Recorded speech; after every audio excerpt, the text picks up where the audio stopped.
Greetings, YouTube! The Doctor is in! Dr. Urias Papers here, coming at you with another commentary on Dungeons & Dragons. And today on the Doctor Spell Prognosis, we're talking about the spell Arcane Hand, also known as BIGBY'S Hand, which it's listed as BIGBY'S Hand later on, but we're doing these in alphabetical order, so Arcane Hand comes first.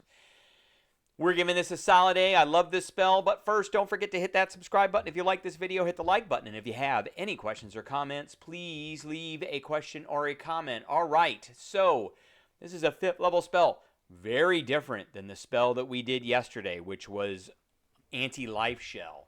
I cannot believe the difference between these two 5th level spells. And somebody else pointed out to me that they couldn't believe that Wall of Force and Anti-Life Shell were both 5th level spells too. But we're going to get to that one later on. However, let's concentrate on Arcane Hand. Arcane Hand is a 5th level spell that is only usable by wizards. Now, there are some classes that can get this. The Bard can get this with Magical Secrets. Probably a few other ways to get this, but it is very limited. But this spell is so powerful. If it was usable by a bunch of different classes, I probably would give it an S tier. But because it's only usable by wizards and like the bards with the Magical Secret and things like that, I'm going to bump it down to an A. But it is a solid A. Takes 1 action to cast, has a range of 120 feet, which is a great range. Verbal, somatic, and material component, which is a worthless thing, so we don't have to worry about that. It lasts for a minute. It is concentration. You absolutely, positively want to concentrate on this spell. Okay, so you create a large hand of shimmering, translucent force in an unoccupied space that you can see. I emphasize those things. It's got to be unoccupied, and you have to be able to see the space that's within range. The hand lasts for the duration. It moves at your command, mimicking the movements of your hand.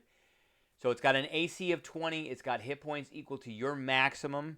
So that's a difference between prior versions of this spell. In prior editions, that didn't have hit points, it didn't have an armor class, you couldn't destroy it. This one you can actually destroy. If it drops to 0, the spell ends. It has a strength of 26. Fantastic strength. A lot of creatures do not have a strength that high.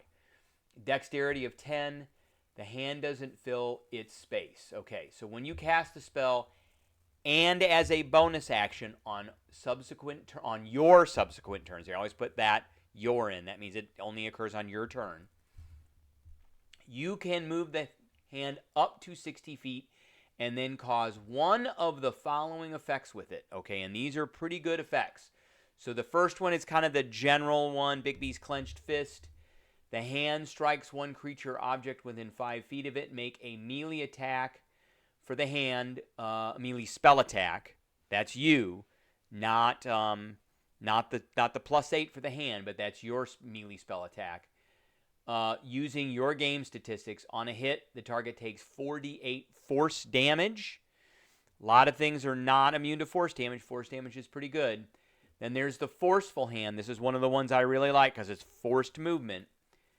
The hand attempts to push a creature within 5 feet in a direction you choose. Remember, you can move the hand up to 60 feet, and then it does the push. Make a check with the hand's strength contested by the strength athletics check of the target.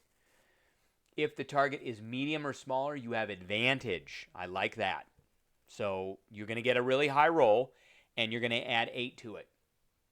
If you succeed, the hand pushes the target up to 5 feet plus a number of feet equal to 5 times your spellcasting ability modifier, which should be a +4 by the time you are able to cast this spell, which means it's 25 feet. The hand moves with the target to remain within 5 feet of it. So up to 25 feet of movement. And we're going to get into how to kind of manipulate that to make it easier. Grasping Hand. The hand attempts to grapple a huge or smaller creature within 5 feet. So you'll notice that the Forceful Hand does not have a limit on the size of the creature.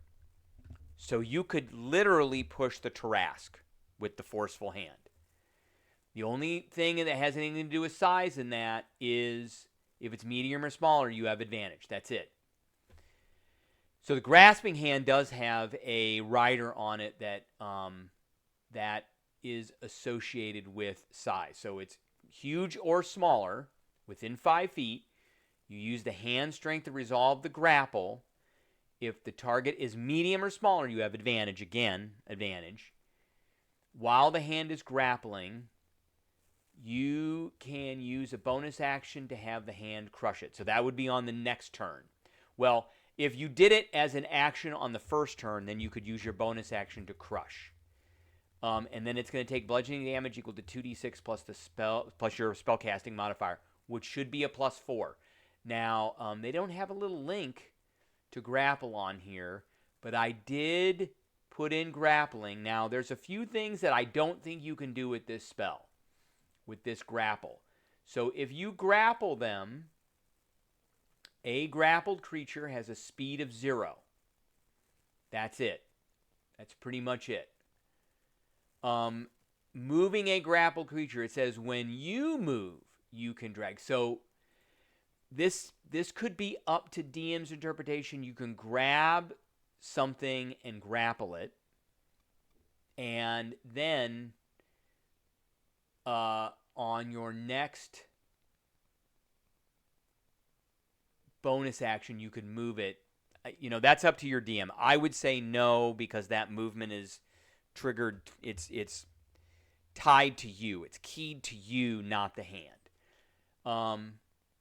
And the last one is the interposing hand. The hand interposes itself between you and a creature you choose until you give the hand a different command. The hand moves to stay between you and the target, providing you with half cover against the target. The target can't move through the hand space if its strength score is less than or equal to the hand's strength score, which has got to be pretty high because it is a strength of 26. Not a lot has a higher score than that. If its strength score is higher than the hand strength, the target can move towards you through the hand space, but that space is difficult terrain. So it's basically 5 feet equals 10 feet. That's not that big a deal. Okay, so you can upcast this spell. So the clenched fist goes up by 2d8. So if you were to cast this as a 6th level spell, this would do 6d8 damage every round as a bonus action. That's fantastic. That is fantastic. And then if you were to use this if you cast this as a 6th level spell, the grasping hand does 4d6 plus your spellcasting modifier every single round, as long as they're grappled. There's no saving throws in this spell. None whatsoever at all. So that's also another great thing about this spell.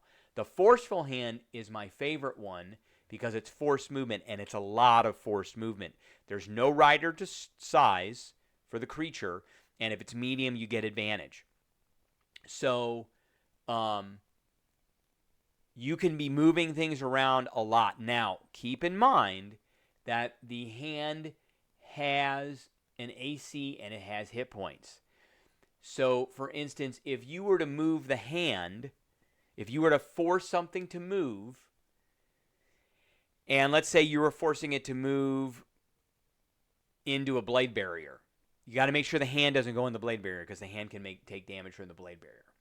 So, one other thing that I do want to point out with this spell, because it is very much based on ability checks, that Hex, even though it's a wizard spell, if you have a warlock in the party, or you can't do Hex because this is a concentration spell, but somebody else could do Hex. This is why you always Hex strength, because a lot of things are tied to strength checks. And if you were to Hex something, choose one ability when you cast a spell. The target has disadvantage in ability checks with that chosen ability. So you get a warlock that hexes a creature, let's say it's a medium creature, and hexes their strength. Guess what? Forceful hand, you have advantage, and they have disadvantage. So it's doubly bad. So you really want to look at those kind of combos that you can use with this spell. All right, that's what I got for everybody today. I appreciate everybody tuning in, and I will catch everybody later.